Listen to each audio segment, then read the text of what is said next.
በጉጉት ሲጠበቅ የነበረው ሳይታችን ተለቀቀ። የትላልቅ ንግዶች መነሻ በሆነችው ተክለ ሃይማኖት ዘመናዊ ዱባይ ስታንዳርድ ሞል በአንድ ዓመት ጊዜ ውስጥ ተረክበው ወደ ስራ የሚገቡበትን ከ25 ካሬ ሜትር ጀምሮ ከበቂ የመኪና ማቆሚያ ጋር ከግራውንድ ፍሎር እስከ ሶስተኛ ፎቅ ድረስ ለመኪና መለዋወጫ፣ ለኤሌክትሮኒክስ፣ ለስቶር፣ ለካፍቴሪያ ሁሉንም እንደ ምርጫው ነግዶ ለማትረፍ ገዝቶ ለማከራየት ሱቅ ከነገበያው አቅርበንሎታል። እንዲሁም ፒያሳ ወዳጅነት ፓርክ ፊት ለፊት ባለ 1 መኝታ በ3.6 ሚሊዮን ብር፣ ባለ 2 መኝታ በ5.8 ሚሊዮን ብር ሙሉ ክፍያ በመሸጥ ላይ እንገኛለን። ለበለጠ መረጃ ከታች ባለው ስልክ ይደውሉ። ሰላም ጤና ይስጥልኝ። የተወደዳችሁ የሰለዳ ሚዲያ አድማጭ ተመልካቾቻችን እንዴት ቆያችሁ? ለዕለቱ መራርጠን ወደ እናንተ ለማድረስ ያዘጋጀናቸው አዳዲስ ትኩስና ወቅታዊ መረጃዎችን ይዘን ቀርበናል። መረጃዎቻችን እየተከታተላችሁ እስከ ፕሮግራማችን ፍጻሜ ከኛ ጋር እንድትቆዩ ከወዲሁ በታላቅ አክብሮት ጋብዛለሁኝ። በሐራ መሬት ላይ ከሚገኘው የትግራይ የሰላም ኃይል ጋር በዚህ 2 ቀናት የተቀላቀሉት ጀነራል ጎሽ ገብረና ጀነራል ከበደ ፍቃዱ የትግራይ የሰላም ኃይል ግንባር 2ን ጎበኙ።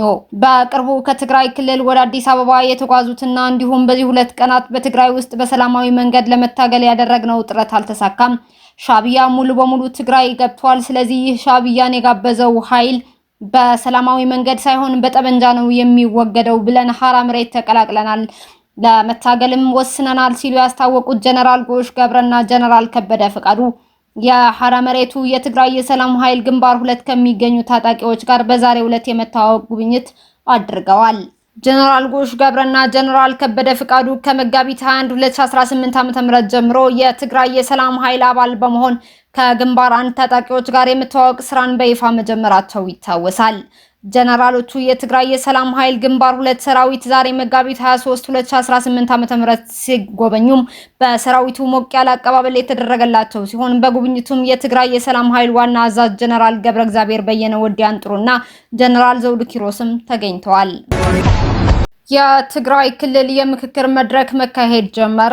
የኢትዮጵያ ሀገራዊ ምክክር ኮሚሽን ከትግራይ ባለድርሻ አካላት ጋር ከመጋቢት 23 እስከ መጋቢት 25 2018 ዓ.ም ለ3 ቀናት የሚያከናውነውን የመጀመሪያ ዙር አጀንዳ ማሰባሰብና የሀገራዊ ጉባኤ ተሳታፊዎች ልየታ መድረክ ዛሬ በአዲስ አበባ ስካይላይት ሆቴል አስጀምረዋል። የኮሚሽኑ ዋና ኮሚሽነር ፕሮፌሰር መስፍን አርአያ ላለፉት ጥቂት ዓመታት በትግራይ ክልል በተከሰቱ ግጭቶች የተፈጠሩ ቁስሎች የሁላችንም ህመሞች ናቸው ብለዋል። መሰረታዊ የኢትዮጵያ ችግሮች በዘላቂነት የሚፈቱት በምክክር ብቻ መሆኑን ያስገነዘቡት ዋና ኮሚሽነሩ ትግራይ ክልል የዚህ ሂደት አካል መሆን መጀመሯ የሚያስደስት መሆኑንም ተናግረዋል። አያይዘውም በትግራይ ክልል ምክክር ለማድረግ አስቻይ ሁኔታዎች እስከሚፈጠሩ ድረስ ከክልሉ ባለድርሻ አካላት ጋር የመጀመሪያ ዙር ምክክር ለማድረግ ይህ መድረኩ መዘጋጀቱንም ገልጸዋል። ያለ ትግራይ ክልል ተሳትፎ ምክክሩ የተሟላ እንደማይሆን አጽንኦት በመስጠትም ከባለድርሻ አካላቱ የሚገኙ ሐሳቦች ለሀገራዊ ጉባኤው ጥቅም ላይ እንደሚውሉም አስረድተዋል። በመድረኩ ላይ ከ600 በላይ የፖለቲካ ፓርቲ፣ የሲቪክ ማህበራት፣ የተጽዕኖ ፈጣሪ ግለሰቦች፣ የሃይማኖት አባቶች፣ የሚዲያ ተቋማት ተወካዮችና ሌሎች ተሳታፊዎችን በመታደም ላይ ተገኝተዋል። ለተከታታይ 3 ቀናት በሚቆየው በዚህ መድረክ የሚሳተፉ ባለድርሻ አካላት ክልላዊና ሀገራዊ ፋይዳ ያላቸውን አጀንዳዎች በውይይት አዳብረው ለኮሚሽኑ እንደሚያስረክቡም ይጠበቃል። ተሳታፊዎቹ የሀገራዊ ጉባኤ ወኪሎቻቸውንም የሚመርጡ ይሆናል። የቀድሞው የፌዴሬሽን ምክር ቤት አፈ ጉባኤ ወይዘሮ ኬሪያ ኢብራሂም የሀገራዊ ምክክር ኮሚሽን የትግራይ ክልል አጀንዳ የማሰባሰብና ተሳታፊዎችን የመለየት ስራ በአዲስ አበባ መጀመሩን አግባብነት ያለው ውሳኔ መሆኑን ገልጸዋል። ወይዘሮ ኬሪያ የሀገራዊ ምክክር መድረኩ ዋና ዓላማ በማንኛውም የኢትዮጵያ ክፍል ያሉ ጥያቄዎችና ችግሮች በጦርነትና በጉልበት ሳይሆን በሰላማዊ ውይይት ብቻ እንዲፈቱ ማስቻል መሆኑንም አብራርተዋል። ትግራይ ክልል ከሌሎች የኢትዮጵያ ክፍሎች የተለየች አለመሆኗን የገለጹት ወይዘሮ ኬሪያ በክልሉ ምቹ ሁኔታ እስኪፈጠር ድረስ በአዲስ አበባ አጀንዳ የማሰባሰብ ስራው መቀጠሉ ለሰላም ቅድሚያ የሚሰጥ እርምጃ መሆኑን አስገንዝበዋል። ችግሮችን በመመካከር መፍታት ብቸኛው አዋጭ መንገድ መሆኑን በማመን በሰላም የሚያምነው የትግራይ ማህበረሰብ በአሁኑ ወቅት በመድረኩ ላይ በቀናነትና በንቃት እየተሳተፈ እንደሚገኝም ወይዘሮ አመላክቷል። የትግራይ ክልል ጥያቄዎች እንደማንኛውም ኢትዮጵያዊ ሁሉ በመወያየትና በመመካከር ምላሽ የሚያገኙ መሆኑን ወይዘሮ ኬሪያ አጽንኦትም ሰጥተው ተናግረዋል። ይህ መድረክ የትግራይ ተወላጆች በሀገራዊ ጉዳዮች ላይ ያላቸውን ይፋዊ አቋም የሚያንጸባርቁበትና ለመፍትሄው የበኩላቸው የሚያበረክቱበት ታሪካዊ አጋጣሚ መሆኑም ተመላክቷል። ኮሚሽኑ በትግራይ ክልል ምክክር ለማካሄድ አስቻይ ሁኔታዎች ሲፈጠሩ ወደ ክልሉ በማቅናት እንደ ሌሎች ክልሎችና ከተማ አስተዳደሮች የአጀንዳ ማሰባሰብ የምክክር መድረክ እንደሚያካሄድ ማስታወቁም አይዘነጋም። ኢትዮጵያና አልጄሪያ በፍትሐ ብሔርና በወንጀል ጉዳዮች ዙሪያ በጋራ ለመስራት የሚያስችላቸውን ስምምነት ተፈራረሙ። ኢትዮጵያና አልጄሪያ በፍትሐ ብሔርና በወንጀል ጉዳዮች በጋራ ለመስራት የሚያስችላቸውን የሁለትዮሽ ስምምነት በዛሬው ዕለት በአዲስ አበባ ከተማ ተፈራርመዋል። ስምምነቱን የኢፌዴሪ የፍትህ ሚኒስትር ሀና ራያ ስላሴና የአልጄሪያው የፍትህ ሚኒስትር ሉጥፊ ቡጅማ ፈርመውታል። ይህ ስምምነት በተለይም ድንበር ዘለል ወንጀሎችን፣ ሽብርተኝነትንና የሳይበር ጥቃትን በቅንጅት ለመከላከል ያለመ መሆኑም ተገልጿል። የፍትህ ሚኒስትሯ ወይዘሮ ሀና ራያ ስላሴ በፊርማ ስነ ስርዓቱ ላይ እንደገለጹት ኢትዮጵያና አልጄሪያ ረጅም ዘመናትን ያስቆጠረ ታሪካዊና ፖለቲካዊ የሁለትዮሽ ግንኙነት ያላቸው ሀገራት ናቸው ብለዋል። አዲሱ ስምምነትም ይህንን ጠንካራ ግንኙነት ይበልጥ ወደ ላቀ ደረጃ የሚያሸጋግርና ሀገራቱ ወንጀልን በመከላከል ረገድ እርስ በርስ ልምድ የሚለዋወጥበት መሆኑንም ገልጸዋል። የአልጄሪያ የፍትህ ሚኒስትር ሉጥፊ ቡጅማ በበኩላቸው ሁለቱ ሀገራት ያላቸው ዲፕሎማሲያዊ ግንኙነትና የጸና መሆኑን ጠቅሰው በቅርቡ በተካሄደው 5ኛው የኢትዮ አልጄሪያ የጋራ ኮሚሽን ስብሰባ ግንኙነትን ይበልጥ ማጠናከሩንም አስተናውሰዋል።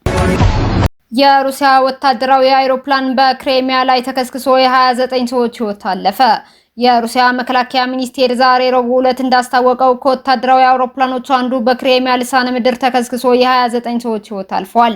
ሚኒስቴሩ በመግለጫው እንዳስታወቀው በአውሮፕላን ውስጥ 23 ተሳፋሪዎችና 6 የበረራ ሰራተኞች ነበሩ። ኤኤን 26 የተሰኘው ወታደራዊ አውሮፕላን እንደ አውሮፓውያን አቆጣጠር መጋቢት 31 ቀን ከሌሊቱ 6 ሰዓት በሞስኮ ሰዓት አቆጣጠር መሰረት በክሬሚያ ልሳነ ምድር ሊደረግ በታቀደለት በረራ ወቅት ከወታደራዊ ማመላለሻ አውሮፕላኖች ጋር ያለው ግንኙነት ጠፍቷል ሲል ሚኒስቴሩ አክሏል። የፍለጋና የነፍስ አድን ቡድን ኤኤን 26 አውሮፕላኑ የተከሰከሰበትን ቦታ ማግኘቱንና በህይወት የተረፉ ሰዎች አለመኖራቸውን አስታውቋል። አደጋው በደረሰበት ቦታ የሚኒስቴሩ ኮሚሽን እየሰራም ነበር። በአውሮፕላን ላይ ምንም አይነት የውጭ ተጽዕኖ አለመኖሩንና የአደጋው የመጀመሪያ መንስኤ የቴክኒክ ብልሽት መሆኑን ሚኒስቴሩ አስታውቋል። ይኸው አውሮፕላን በሶቪየት የግዛት ዘመን በዋናነት ለወታደራዊ ጥቅም የሚውል ሲሆን ከባድ ጭነትና አነስተኛ ቁጥር ያላቸውን መንገደኞች ከአጭር እስከ መካከለኛ ርቀት ለማጓጓዝ የሚያገለግልም ነበር። የሚመረተው በዩክሬን አየር መንገድ ኩባንያ አንቶኖቭም ጭምር ነው። ፕሬዚዳንት ትራምፕ ጦርነቱን ለማቆም የግድ ከቴሄራን ጋር የዲፕሎማሲ ስምምነት መድረስ እንደማያስፈልግ አስታወቁ። ዋሽንግተን በቦምብ እየደበደበች ባለችበት ሁኔታ በንግግር ላይ እምነት የለንም ሲል የኢራን የውጭ ጉዳይ ሚኒስቴር በበኩሉ አስታውቋል። የአሜሪካው ፕሬዚዳንት ዶናልድ ትራምፕ አሜሪካ ከኢራን ጋር የገባችበት ግጭት በ2 ወይም በ3 ሳምንታት ጊዜ ውስጥ ሊያበቃ እንደሚችል በሰጡት መግለጫ አመላክተዋል። ፕሬዚዳንቱ ጦርነቱን ለማቆም የግድ ከቴሄራን ጋር የዲፕሎማሲ ስምምነት መድረስ እንደማያስፈልግ የገለጹ ቢሆንም የኢራን የውጭ ጉዳይ ሚኒስትር አባስ አራግቺ በበኩላቸው አሁን ባለበት ሁኔታ በንግግር ላይ ምንም አይነት እምነት እንደሌላቸውና ከዋይት ሀውስ ጋር ድርድር እየተካሄደ እንዳልሆነ አስታውቋል። በዚህ ጥቃት በመድኃኒት ፋብሪካዎች፣ በብረት ማቅለጫዎችና በውሃ ማጣሪያ ጣቢያዎች ላይ ከፍተኛ ጉዳት መድረሱን የኢራን መገናኛ ብዙሃን ዘግበዋል።